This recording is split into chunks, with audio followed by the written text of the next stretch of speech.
নমস্কাৰ বন্ধুসকল, মোৰ চেনেলটোলৈ আপোনালোকক পুনৰবাৰ স্বাগতম জনাইছোঁ। আশা কৰিছোঁ আপোনালোক সকলো ভালে আছে আৰু ভালে থাকক। আজি মই আপোনালোকলৈ এনেকুৱা এটা টপিক লৈ আহিছোঁ। টপিকটো হৈছে স্বাস্থ্য ভালে ৰখাৰ বাবে খালী পেটতে কি খাদ্য খাব লাগে। ইয়াত যদি কিবা মোৰ ভুল হ'ব পাৰে তেনেহ'লে মোক ক্ষমা কৰি দিব। এতিয়া আহকচোন ভিডিঅ'টো আৰম্ভ কৰোঁ।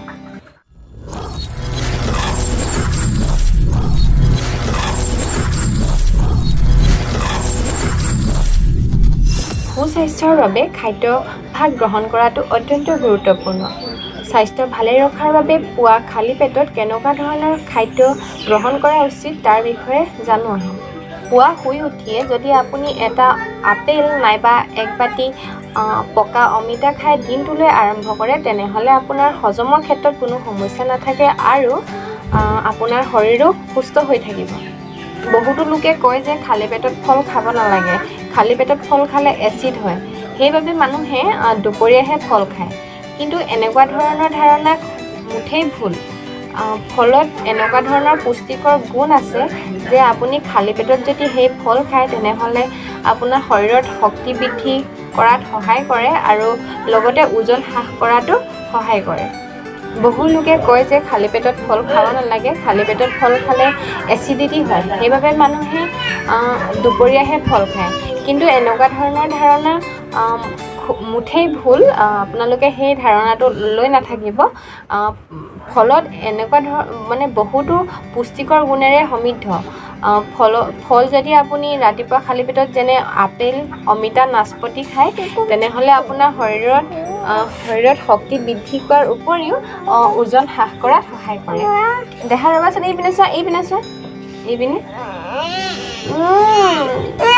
আলমণ্ড নাইবা অন্য বাদামতো প্ৰচুৰ পৰিমাণে magnesium, vitamin E, protein, fibre পোৱা যায়। সেইবাবে আগদিনা তিয়াই পিছদিনা পুৱা খালী পেটতে যদি খায় তেনেহ'লে যথেষ্ট উপকাৰ পোৱা যায়।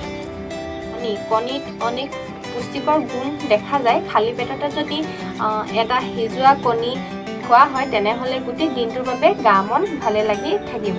এতিয়া আহোঁ গৰম পানীৰ সৈতে মৌ। বহু লোকে নেমুৰ সৈতে মৌ খোৱা দেখা যায়, কিন্তু নেমুৰ সৈতে মৌ খোৱাতকৈ যদি আপোনালোকে গৰম পানীৰ লগত মৌ মিহলাই পুৱা খালী পেটতে খায় তেনেহ'লে দেহত যিবোৰ টক্সিন থাকে সেই টক্সিনবোৰ বাহিৰ কৰি দিয়াত সহায় কৰে মৌ আৰু গৰম পানীয়ে। এতিয়া আহোঁ অ'টছ। পুৱা আহাৰ হিচাপে অ'টছ খালে শৰীৰৰ বাবে অত্যন্ত ভাল। অ'টছ গৰম পানী আৰু কলৰ সৈতেও মিহলাই খাব পাৰি আৰু আপেল আৰু কলৰ সৈতেও অ'টছ খাব পাৰি। এতিয়া আহোঁ তৰমুজ। তৰমুজ স্বাস্থ্যৰ বাবে অতি উপকাৰী। তৰমুজত কোনো ফেট নাথাকে। তৰমুজত বহুতো পুষ্টিকৰ গুণ পোৱা যায়। তৰমুজ যদি আপুনি নিয়মীয়াকৈ খায় তেনেহ'লে আপোনাৰ শৰীৰৰ ওজন নিয়ন্ত্ৰণত থাকিব। তৰমুজ পুৱা খালী পেটত খালে আপোনাৰ স্বাস্থ্য দিনটোৰ বাবে ভালে থাকিব। আজিলৈ মোৰ ভিডিঅ'টো ইমানতে সামৰণি মাৰিছোঁ। যদি মোৰ ভিডিঅ'টো চাই ভাল পায় তেনেহ'লে এটা লাইক আৰু কমেণ্ট কৰি যাব। আজিলৈ আহোঁ, ধন্যবাদ।